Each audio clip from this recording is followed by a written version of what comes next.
Bring out the swimwear and costumes, everybody. It's TJ with episode 7 of my reviews. Continuing my walkthrough review of Kingdom Hearts in preparation for Kingdom Hearts 3. And without wasting any more time, right to work.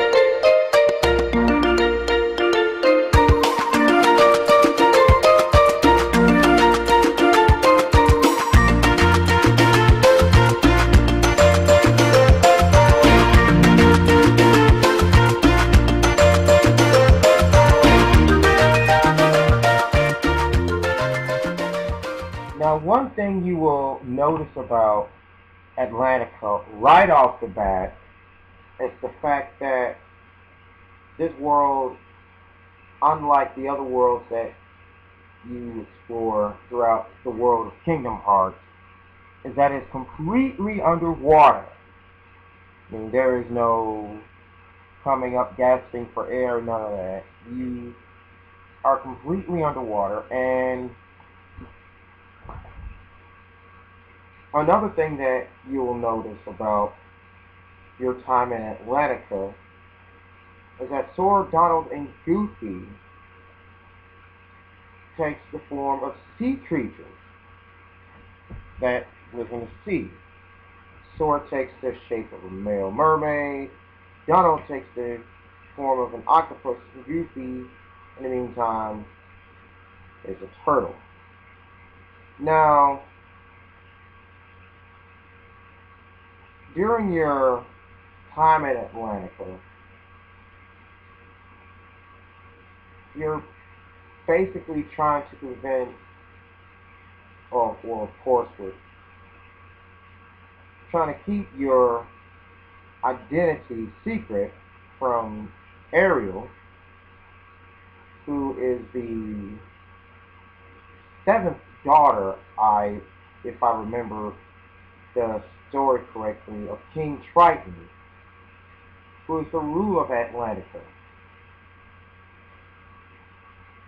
And of course, everyone knows that Triton has forbidden his daughter Ariel to explore anywhere outside of the sea. So of course, when Sora in the game comes to Atlantica to try to covertly close Atlantica's keyhole, that doesn't really go over well. And of course, Sora's cover is blown by King Triton once he catches wind of who Sora really is. So, of course, King Triton invades Ariel's grotto and destroys the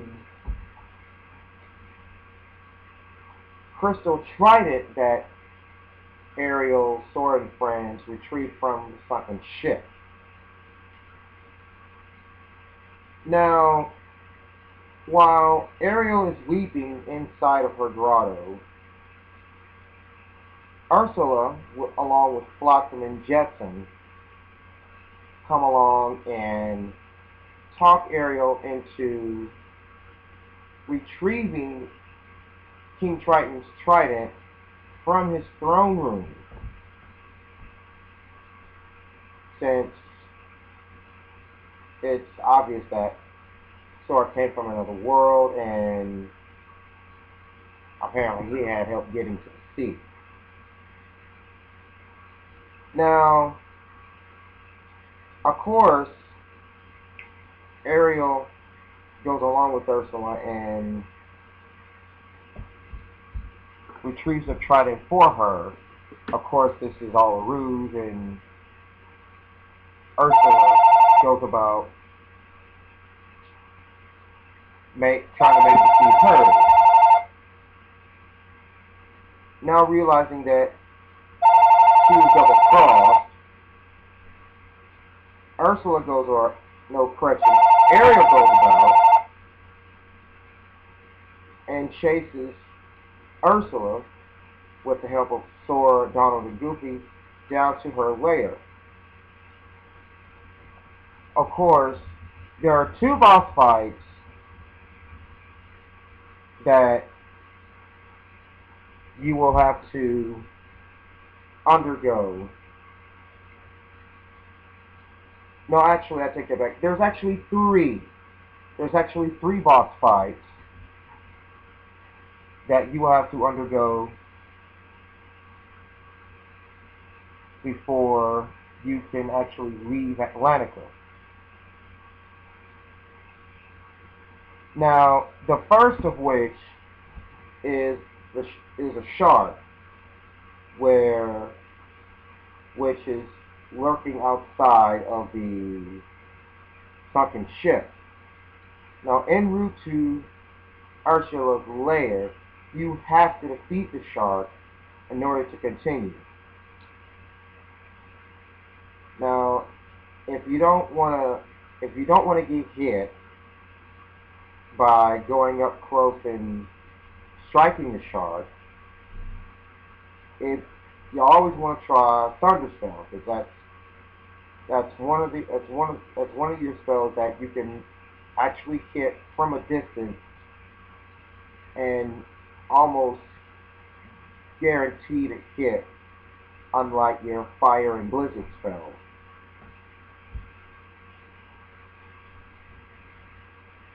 Now, once you've beaten the shark, which will clear the path to get to Ursula,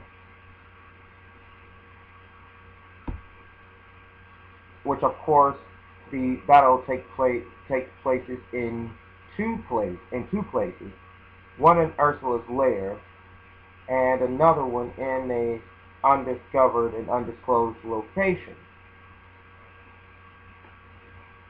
Now, in your first battle against Ursula, you're going to be dealing with Ursula, Flotsam, and Jetsam. So basically, you're going to be dealing with one main boss and two mini bosses. And the secret to defeating Ursula is her cauldron.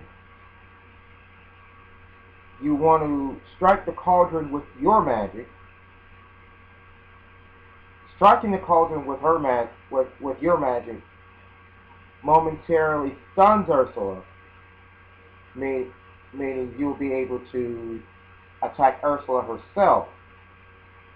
After the battle, you gain the shared ability Mermaid Kick, which you will want to equip right away, and you will actually need it to get to the undisclosed location where you will battle Ursula again in a giant form. Now, when you battle Ursula for the second time, she will actually have double the HP of what she had the last battle. Beating Ursula this time around gives your Thunder Spell an upgrade, plus another piece of Hanson's report.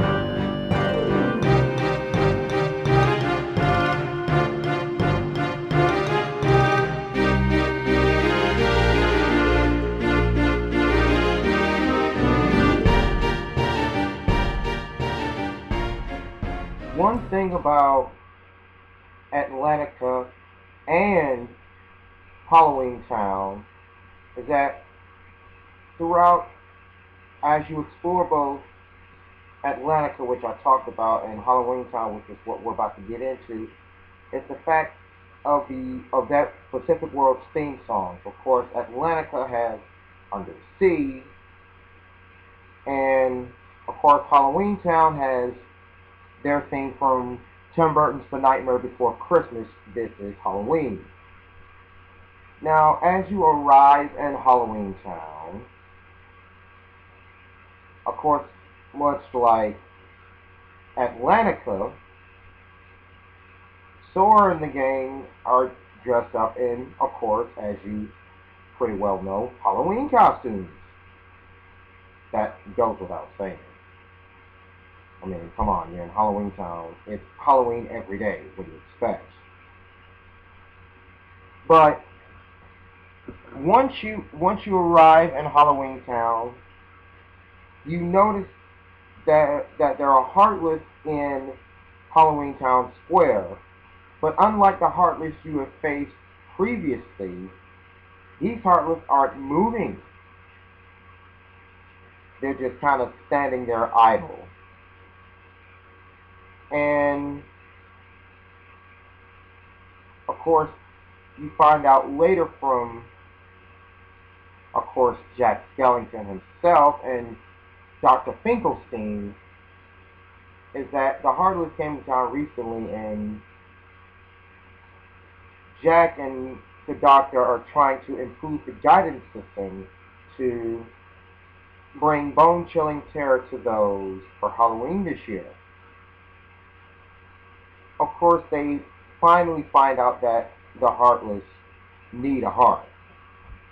So Jack and the Doctor goes about, and actually, of course, Sora, Donald, and Goofy go about the task of helping Dr. Finkelstein and Jack Skellington about making their heart. Of course, Sally has a bad feeling about it, or about the construction of the heart anyway. Oogie Boogie catches wind of it and has Lock, Shock, and Barrel go and steal the heart for Oogie Boogie. Of course, this makes Sally's premonition of her bad idea or bad feeling come to pass, and Sora and Jack, along with Donald and Goofy, travel to Oogie's manor to retrieve the heart. This, in turn, actually brings up three more boss fights. Your first boss fight deals with the trio of Lock, Shock, and Barrel. You would think that with you being at the top of Halloween Town, that's where Oogie Boogie is, right? But it's not. But once you defeat Lock, Shock, and Barrel, you'll find out that Oogie is at the bottom of his manor and what they call the torture room, which is where you will have to deal with Oogie Boogie's nightmare wheel. Now, after defeating Oogie Boogie, Sora tries to leave the manor, but then again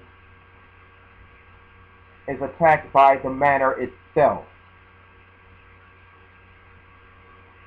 Of course, the key to defeating Oogie this time around is the 7 orbs strolled about around the manor itself.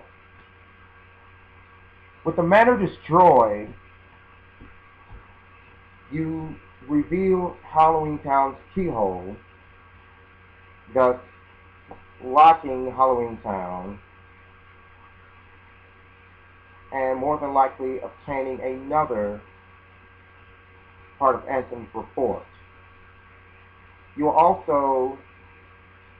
might want to try summoning Dumbo during the battle if necessary, if you have the Dumbo summon already. Well, you're gonna get to learn to fly.